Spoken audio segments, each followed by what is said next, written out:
ఇప్పుడు మీరు ఎన్ని చేసినా గానీ, ఆ 'అల్లాహే అల్లా' పాట అదొక మైండ్‌లో అలా ఉండిపోయింది జనాలందరికీ. ఆ అందాల కన్నుల కన్నీలకు అంటే ఏదో సర్ప్రైజ్ కూడా ఏదో ఉందని ఏదో పోస్టర్‌లు అవి పెడుతున్నారు. యాక్చువల్‌గా మూవీ ప్లానింగ్ ఉంది. ఒక పెద్ద ప్రాజెక్ట్‌తో మీ ముందుకు రాబోతున్నాం. అందరికి ఇంటికి ఫోన్ చేసినా, "అమ్మా నీ కొడుకు హీరో అయిండమ్మా. ఇది పరిస్థితి ఇన్ని కోట్లు పెట్టి చేస్తున్నారు. నీ కొడుకు మీద ఎంత నమ్మకం పెట్టుకున్నారు."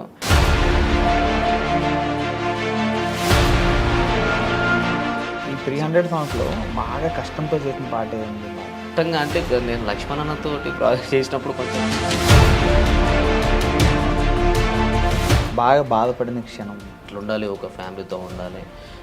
ఇది అని నేను ఒక పెద్ద కోట కట్టుకున్న తర్వాత ఒకటేసారి కూలిపోయింది. మళ్ళీ ఎప్పుడు కలవాలనిపించలే మళ్ళీ.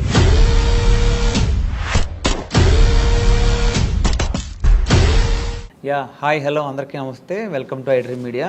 ఇప్పుడు నా ముందున్న గెస్ట్ పేరేంటంటే, ఆయన యూట్యూబ్లో ఒక ట్రెండ్ సృష్టిస్తున్నారు. ఆయన పాట ఎప్పుడు రిలీజ్ అయినా సరే జనాలు ఎప్పుడు రిలీజ్ అవుతుందని కూడా ఎదురు చూస్తున్నారు అనమాట. సో ఒక విషాద గీతాలని ఆయన నటనతో అదేదో నిజంగా జరుగుతుందా, అది నిజంగా మనం ఎమోషనల్ అయ్యేలా చేస్తున్నాడు అనమాట. ఆయన మన టోనీ కిగ్ గారు మనతో ఉన్నారు. సో ఒకసారి బ్రోతో మాట్లాడి, సో ఆయన పడ్డ కష్టాలు, ఇప్పుడు ఈ సక్సెస్ ఎట్లా ఎంజాయ్ చేస్తున్నారు, ఇవన్నీ ఒకసారి అడిగి తెలుసుకుందాం. హాయ్ బ్రో, నమస్తే. నమస్తే. ఎట్లా ఉన్నారు? బాగున్నా, సూపర్. మీరు ఎలా ఉన్నారు? సూపర్ బ్రో, బాగున్నా. ఇప్పుడు మీరు ఎన్ని చేసినా కానీ ఆ 'అల్లాహే అల్లా' పాట అదొక మైండ్లో అలా ఉండిపోయింది జనాలందరికీ. అవును. అది మీకు అది అదృష్టమా దురదృష్టమా మీకు? అది అదృష్టం అనుకోవాలి. నిలిచిపోవడం అంటే మనం ఇన్ని సంవత్సరాలుగా ఎన్ని సాంగ్స్ చేసినా గుర్తులేంది ఆ ఒక్క సాంగ్తో గుర్తుండిపోయేలా చేసింది అని అంటే నా లైఫ్లో నేను చచ్చిపోయేంత వరకు 'అల్లాహే అల్లా' అనే పాట అట్లా లైవ్లోనే ఉంటుంది.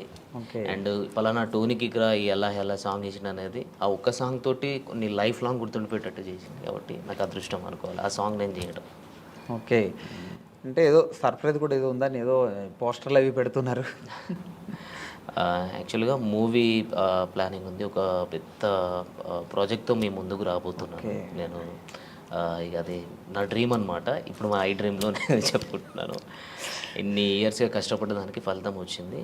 ఒక పెద్ద ప్రాజెక్ట్ తోటి ముందుకు రాబోతున్నాను. అంటే ఎప్పటి నుంచో చెప్తున్నారు మూవీ చేయాలని ఎప్పటి నుంచో చెప్తున్నారు. అవును. ఫైనల్గా మీ డ్రీమ్ ఫుల్ఫిల్ అయిపోయింది. ఫైనల్గా తొందరలోనే బిగ్ స్క్రీన్ మీద చూస్తాం మిమ్మల్ని. అవును, తప్పకుండా. ఓకే. అంటే దీనివల్ల ఒక 8 months నేను సాంగ్స్ని కొంచెం పక్కకు పెట్టాల్సి వస్తుంది. అండ్ ప్రొడ్యూసర్స్ అందరు చాలామంది కూడా కాల్ చేస్తున్నారు. వాళ్ళందరికీ సారీ. అంటే నా హార్ట్ఫుల్గా నేను సారీ చెప్పుకోవాలి. ఈ టైంలో నేను అగ్రిమెంట్ అయ్యాను కాబట్టి ఒక మంచి ప్రాజెక్ట్తో మేము ముందుకు రావాలి అని, అంటే ప్రేక్షకుల దేవులకు, అంటే వాళ్ళు నన్ను అభిమానించే వాళ్ళందరికీ ఒక పెద్ద బిగ్ సర్ప్రైజ్ తోటి మేము ముందుకు రాబోతున్నాను. అండ్ ప్రొడ్యూసర్స్ కూడా చాలా సారీ అండి. ఒక 8 months తర్వాత నేను బ్యాక్ వచ్చేస్తా. అంతే, నన్ను కొంచెం అర్థం చేసుకోండి. అంటే మీ పేరు చెప్పగానే జనాలకి ఏంటంటే ఒక విషాద గీతాలు అంటే అదేదో విరహ ప్రేమికుడు, భగ్న ప్రేమికుడు అంటారు కదా, ఆ పాటలు ఎక్కువ వస్తున్నాయి. అంటే మీరు అట్లా సెలెక్ట్ చేసుకుంటున్నారా లేకపోతే వస్తున్నాయి? అట్లా అంటే సెలెక్ట్ చేసుకోవడం బ్రాండ్ పడిపోయింది మీకు అట్లా అయిపోయింది. అంతకుముందు స్టార్టింగ్లో ఒక డాన్సర్గా గుర్తించారు, తర్వాత ఒక ఆర్టిస్ట్గా. ఇక రెండు, ఈ టోనీకి ఏది చేసినా డ్యాన్స్ వర్షన్ వచ్చినా వాడు చేయగలుగుతాడు. అండ్ యాక్టింగ్ స్కిల్ కూడా ఉంది. ఇలాంటి బాగా సెట్ అవుతున్నాయి అని చెప్పేసి వాళ్ళు ఓన్ చేసుకొని నాకు ఇవ్వడం జరుగుతుంది. అది నాకు అదృష్టమే చాలా. అంటే రేపు ఎప్పుడైనా వేరే క్యారెక్టర్ అయినా, వేరే మంచి సాంగ్, ఏదో మామూలు ఊపున సాంగ్ వేరే ఏమైనా వస్తే జనాలు యాక్సెప్ట్ చేయగలరా? అంటే ఒక బ్రాండ్ పడిపోయింది కదా మీకు, ఇట్లా ఎక్కువ ఈ సాంగ్లే, ఏడిపించే సాంగ్లు ఎక్కువ వస్తున్నాయి కదా మీ నుంచి. అంటే నేను ఫస్ట్ డాన్సర్గా డ్యాన్స్ తోటి స్టార్ట్ చేసిన కాబట్టి నన్ను ఏ టైప్గానైనా చూసుకోగలుగుతాను. ఏ జాయినర్లనైనా యాక్సెప్ట్ చేసేస్తున్నారు కాబట్టి నాకు చాలా హ్యాపీ. అంతే, ఇది వీడు చేయలేడు అన్నట్టు లేకుండా రెండు ఈక్వల్గా వాళ్ళు నన్ను యాక్సెప్ట్ చేశారు కాబట్టి నాకు హ్యాపీ. ఓకే. మీ లైఫ్లో చాలా కష్టాలు పడ్డారు, మీరు చాలా అనుభవించున్నారు. సో అన్నిట్లోనూ నెగిటివ్ కామెంట్లు కూడా ఏవి వస్తే చాలామంది ఏదో అంటుంటారు కదా. సో అలా వచ్చినప్పుడు ఎట్లా ఫీల్ అయ్యారు? నేను ఎప్పుడు అన్నీ పాజిటివ్గానే తీసుకున్నా కానీ నెగిటివ్గా తీసుకోలేదు.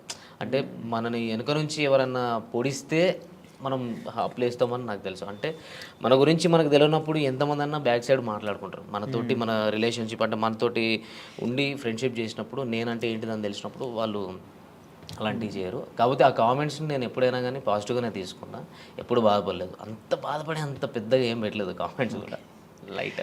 బాగా బాధపడిన క్షణం?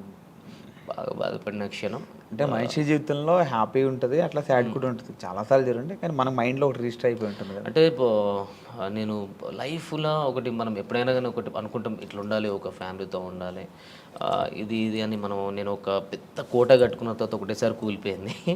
అది కొన్ని రోజులు స్ట్రగుల్ ఫేస్ చేసిన, అంతకుమించి బాధ దాని తర్వాత కూడా నేను లైఫ్లో అనుభవించలేదు. అదొకటే బాధ. మళ్ళీ ఇప్పుడు కలవాలనిపించలేదు మళ్ళీ ఈ టాపిక్. Okay okay. అంటే ఏదైనా ఇప్పుడు బ్యాక్ వెళ్తే అది నేను మార్చుకోవాలి నా లైఫ్లో అని ఏదో ఒక థాట్ ఉంటుంది కదా, అట్లా ఏముంది మీ లైఫ్లో? దేవుడు ఇచ్చిన ఒక లైఫ్లో దేవుడు ఎటు వెళ్ళాలో అనేది డిసైడ్మెంట్ చేస్తాడు. మనకు అప్ అండ్ డౌన్స్ అనేది జరుగుతూనే ఉంటుంది. దెబ్బ తాకితేనే మనకు దాని వాల్యూ తెలుస్తుంది. దాన్ని నేను మార్చుకోవాలని అనుకోవట్లేదు. నేను దెబ్బ తినాలి ఎవ్రీ టైం. ఇప్పటికి కూడా నేను ఎప్పుడు స్ట్రైట్గా వెళ్ళాలని లేదు, అప్ అండ్ డౌన్స్ తోటే వెళ్ళాలని నా లైఫ్ అనుకుంటున్నా అంతే. మార్చుకోవాలి, ఇది మార్చుకోవాలి, అది మార్చుకోవాలని లేదు. మనం ముందు ఏమన్నా గోల్ పెట్టుకుంటే దాన్ని స్ట్రైట్గా ఫాలో అయ్యి దాన్ని కరెక్ట్ రీచ్ కావాలి. ఇది మాత్రం చేసుకోగలగాలి. కానీ మన లైఫ్ని మార్చుకోవాలంటే ఈ గోల్నే మనం ఏదైతే అనుకున్నామో ఆ సక్సెస్తోనే మార్చుకోవాలి అంతే. అంటే డాన్సర్ టు యాక్టర్ అయ్యారు, ఇప్పుడు ఆర్టిస్ట్ అయ్యారు కదా. అవును. సో డాన్సర్ నుంచి ఆర్టిస్ట్గా టర్న్ అవడానికి మీరు చాలా స్ట్రగుల్ ఫేస్ చేస్తుంటారు కదా. ఎందుకు అలా వెళ్ళడం, ఇక్కడ బాగుంది కదా అని ఫీల్ చాలామంది చెప్పుంటారు మీరు. సో ఎందుకు ఇట్లా ఎలా అంటే డాన్సర్ నుంచి యాక్టర్గా అంటే ఇట్లా ఎందుకు చూస్ చేసుకున్నాను అంటే, డాన్సర్ అంటే బేసిక్గా యాక్టర్ అనమాట. అంటే డాన్స్ అంటే అది స్క్రీన్ వెనకాల ఉండి కొన్ని ఉంటాయి కదా, అట్లా కాకుండా మొత్తం మీ మీదే నడుస్తుంటుంది మొత్తం ప్రతిదీ. అంటే ప్రతిదీ అక్కడ ఏంటంటే ఎమోషన్ అన్నది అంత పట్టించుకోండి, మీరు కొరియోగ్రాఫ్ చేస్తారు అంత బాగుంటుంది, ఇక్కడ ఎమోషన్ అంతా చాలా ఉంటుంది కదా. ఆర్టిస్ట్గా కూడా చూస్తుంటారు కదా, సో కష్టం అనిపించిందా లేకపోతే? లేదు, నాకు చిన్నప్పటి నుంచి ఆర్టిస్ట్ అంటే యాక్టింగ్ కానీ డ్యాన్స్ కానీ చాలా ఇష్టం. అట్లనే చిన్నప్పటి నుంచి ఉంది. ఒక డాన్సర్గా అంటే ఫస్ట్ ఆఫ్ ఆల్ డాన్సర్గా ఒక గుర్తింపు తెచ్చుకున్నాం కాబట్టి అది ఉంది. నాకు కూడా ఎప్పుడైనా ఇలాంటి క్యారెక్టర్ చేయాలి, ఇట్లా ఉండాలి, ఇది చేయాలి, మనం ఒక డాన్సర్గా కాకుండా ఒక యాక్టర్ కూడా ప్రూవ్ చేసుకోవాలని నాకు చిన్నప్పటి నుంచి ఉండే. ఆ ఛాన్స్ నాకు వచ్చింది, చేసుకున్నాను. గుర్తించారు ఆడియన్స్, అంటే జనాలు కూడా నన్ను యాక్సెప్ట్ చేసారు. హ్యాపీ. మీకు ఎవరంటే బాగా ఇష్టం? ఈ డాన్సర్స్లో బాగా ఇష్టం మీకు? డాన్సర్స్లో ఎవరు బాగా ఇష్టం? డాన్సర్స్లో డాన్స్ చేసే వాళ్ళు ప్రతి ఒక్క ఇష్టం. అంటే ఒక ఇన్స్పిరేషన్ ఒకళ్ళు ఉంటారు కదా, అలా ప్రభుదేవ్ మాస్టర్, చిరంజీవి గారు. ఓకే, అట్లా. సో అందుకే ఆయనలాగా మీరు ఆర్టిస్ట్ అయ్యారు, డైరెక్టర్ అవుతారా? మళ్ళీ ఆయన కూడా డైరెక్టర్ అంటే డైరెక్షన్ స్కిల్స్ ఉన్నాయి, డైరెక్షన్ చేసేది నేను. ఏవైబి ఆర్ట్స్ అనే యూట్యూబ్ ఛానల్లో నేను అంతకుముందు 2018లో వర్క్ చేసినప్పుడు అందులో ఒక వరల్డ్ ఫేమస్ లవర్ అని, అప్పుడే world famous lover Vijay Deverakonda గారిది రిలీజ్ అయింది. ఆ టైంలో నేను అదే టైటిల్ మీద వరల్డ్ ఫేమస్ లవర్ అని చెప్పేసి ఒక షార్ట్ ఫిల్మ్ చేసిన. అంటే డైరెక్షన్ కానీ, స్టోరీ రైటింగ్ కానీ, సాంగ్స్ కూడా రాయడం కానీ, ఇవన్నీ నాకు చిన్నప్పటి నుంచి ఇష్టం, ఇంట్రెస్ట్ అంతే. ఇక ఓకే, ఫీల్డ్లోకి రాకముందు ఏం చేసేవారు? అంటే ఈ ఫీల్డ్లో అంటే నేను చిన్నప్పటి నుంచి డ్యాన్సర్ని, అండ్ నా స్టడీ ఇంటర్లోనే స్టాప్ చేసేసిన. ఇంటర్ తర్వాత నాకు డ్యాన్స్ మీద ఇంట్రెస్ట్ కాబట్టి డైరెక్ట్ ఫిల్మ్ ఇండస్ట్రీకి వచ్చేసిన. ఓకే, అంటే ఫ్రెండ్స్ ద్వారా. ఇంటర్ తర్వాత మీకు ఇంట్రెస్ట్ ఉంది, ఇంటర్ తర్వాత ఇక్కడికి వచ్చారు కదా. అవునండి. ఈ ఫిల్మ్ ఇండస్ట్రీకి రావడానికి ముందు, ఈ ఇంటర్ అయిపోయిన తర్వాత మీరు ఎలా రావాలనుకున్నారు? లైన్ ఎక్కడ దొరికింది? అంటే ఫ్రెండ్ ద్వారా మగధీర డే టు డ్యాన్స్ అని ఉండదు ఆ టైంలో. Aata and challenge, challenge and Dhee and Magadheera dare to dance, ఇప్పుడు 3 జరుగుతూ ఉండే అప్పుడు షూట్స్. ఇది ఛాలెంజ్ అనేది మా టీవీలో వచ్చేది, డి అనేది ETV, Magadheera dare to dance Zee తెలుగులో వచ్చేది. మా ఫ్రెండ్ వచ్చేసి రెగ్యులర్గా చేసేవాడు అందులో.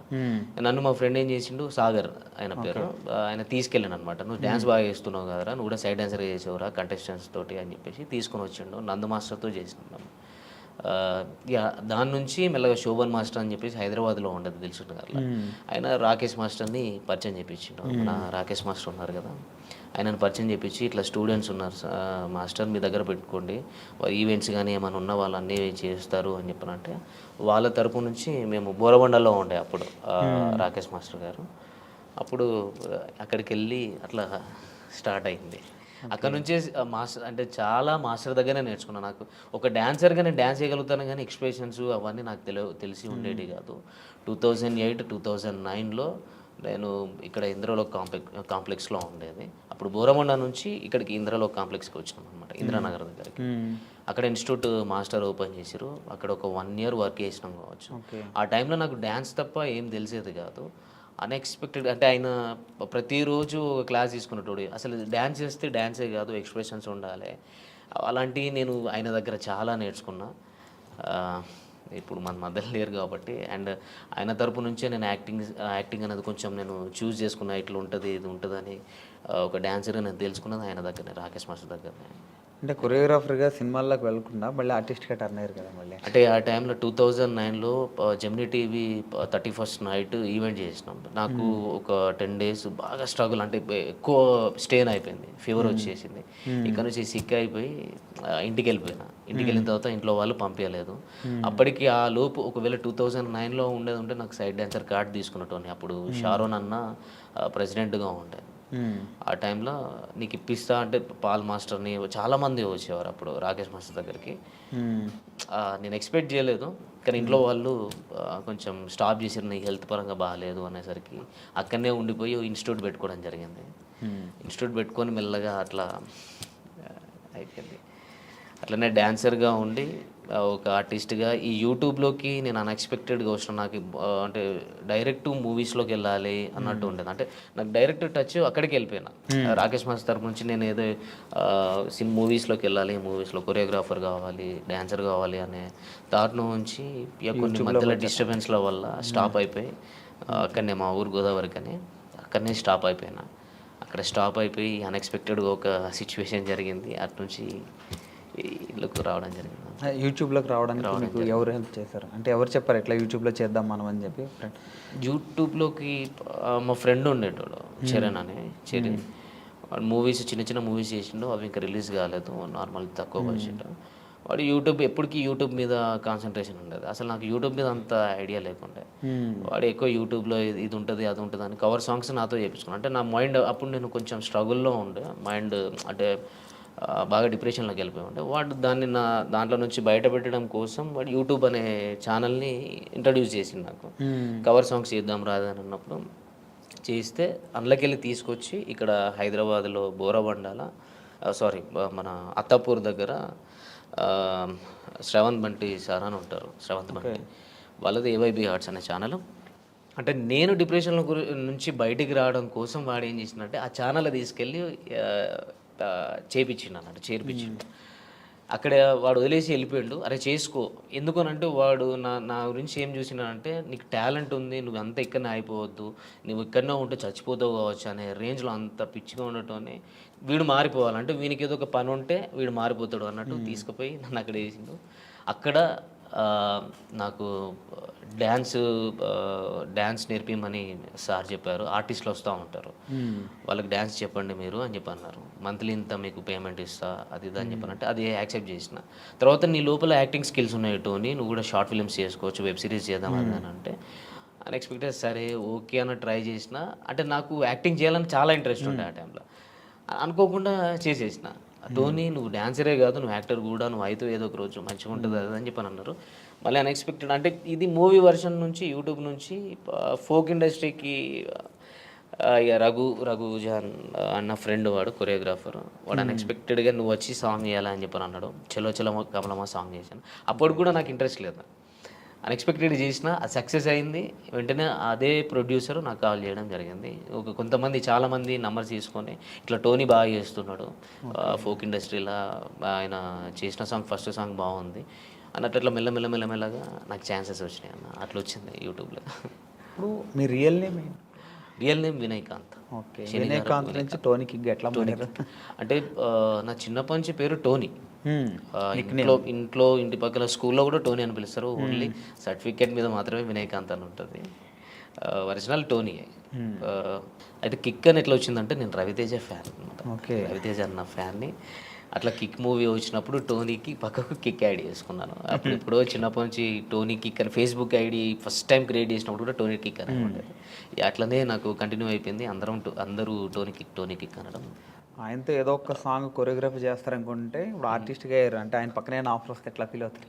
ఇప్పుడు రవితేజ గారి పక్కన చెప్పలేము. మనకు అంత అభిమానిస్తున్నామంటే వాళ్ళ పక్కకు మనకు ఒక ఛాన్స్ వచ్చిందంటే ఇక లైఫ్ లాంగ్ మర్చిపోలేము అంతే. ఇక అది గుర్తుండిపోతుంది.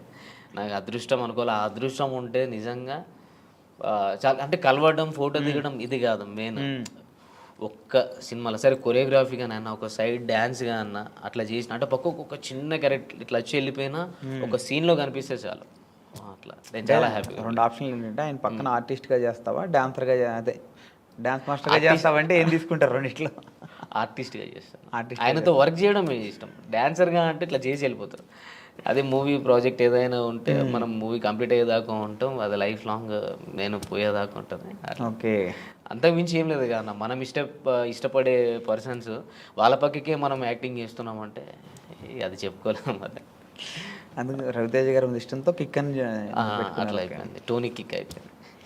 బాగా హ్యాపీ మూమెంట్ ఏంటి బ్రో మీ లైఫ్లో? బాగా అంటే ఇప్పటివరకు బాగా హ్యాపీగా ఫీల్ అయింది అంటే చాలా మూమెంట్స్ వచ్చి ఉంటాయి, చాలా మూమెంట్స్ ఉన్నాయి. కానీ ఒక బిగ్ ఇప్పుడు సినిమా ఓకే ఏంది అంటున్నారు ఇలా ఈ టైప్లో ఇది చాలా హ్యాపీ మూమెంట్. అంటే నేనైతే ఈ మూవీ అయితే చాలా హ్యాపీ మూమెంట్ అన్న. నేను ఎక్స్పెక్ట్ చేయలేదు. అంటే నేను ఎప్పుడూ అనుకుంటాను ఒక డాన్సర్గా, ఒక ఆర్టిస్ట్గానే ఉంటా, అంటే ఒక యూట్యూబ్లోనే ఉండిపోతా కావచ్చు. ఎందుకంటే మనకు ఒక హైట్ లేదు, మనకు అంత గ్లామర్ లేదు, హీరో అంత లేదు అంటే నేను అనుకుంటా.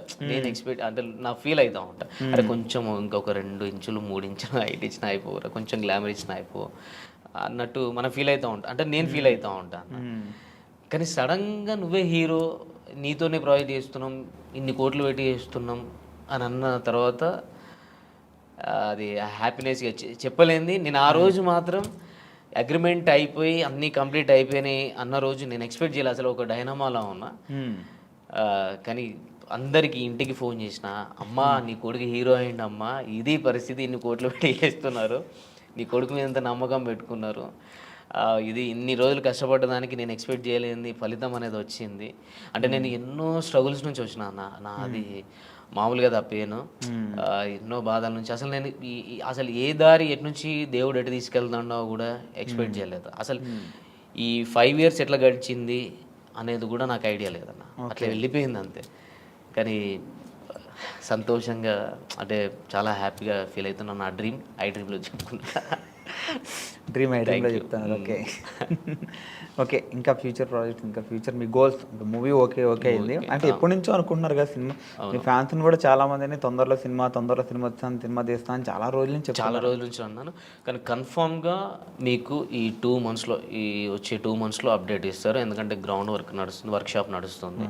అంతా అయిపోయిన తర్వాత అఫీషియల్గా మీ ముందుకి వస్తాం. మీరేం డిసప్పాయింట్ కావద్దు ఖచ్చితంగా. అంటే నేను చెప్పే మాట ఇన్ని రోజుల నుంచి నేను మాటగా చెప్పినా, ఇప్పుడు నేను హార్ట్ఫుల్గా నేను ఓపెన్గా చెప్తున్నాను. ఇది నేను చెప్పడం కాదు, మీకే ఇంకో 2 నెలల్లో తెలుస్తుంది. మీరేం డిసప్పాయింట్ కావద్దు. సాంగ్స్ కూడా రావట్లేదు, చేయట్లేదు అని అనుకోవద్దు. ఎందుకంటే ఒక మంచి ప్రాజెక్ట్తో, ఒక పెద్ద సినిమాతో మీ ముందుకు వస్తున్నాం కాబట్టి, మంచి కథతో వస్తున్నాం కాబట్టి మీరు దాన్ని కూడా యాక్సెప్ట్ చేయండి. అండ్ మీరు లేకపోతే నేను లేను. అండ్ చాలా థ్యాంక్ యూ. నన్ను కూడా ఇందులో ఇంకా సపోర్ట్ చేయండి అని నేను కోరుకుంటున్నాను అంతే. వాళ్ళకు ఇప్పటివరకు ఎన్ని సాంగ్స్ చేశారు మొత్తం? నేను ఒక 300 దాకా చేశాను. ఈ 300 సాంగ్స్లో బాగా కష్టంతో చేసిన పాటే ఉంది. బాగా అరే వద్దు ఇంకా అది మనం అనుకున్న తర్వాత సాంగ్ కంప్లీట్ అయిపోయినా కొంచెం కష్టంగా ఉంది అనిపించింది పాట ఏంటి? కష్టంగా అంటే ఇప్పుడు నేను లక్ష్మణ్ అన్నతోటి ప్రాజెక్ట్ చేసినప్పుడు కొంచెం భయంగా కష్టంగా అనిపించేది.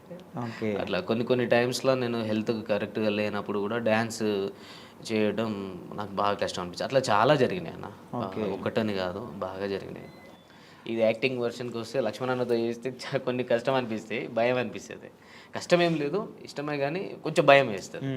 డ్యాన్స్ పరంగా వస్తే కష్టం, ఎందుకంటే బాడీ మొత్తం షేక్ చేయాలి కాబట్టి కొన్ని సిచ్యువేషన్స్లో నాకు హెల్త్ కరెక్ట్గా సహకరించినప్పుడు కొంచెం కష్టం అనిపించింది.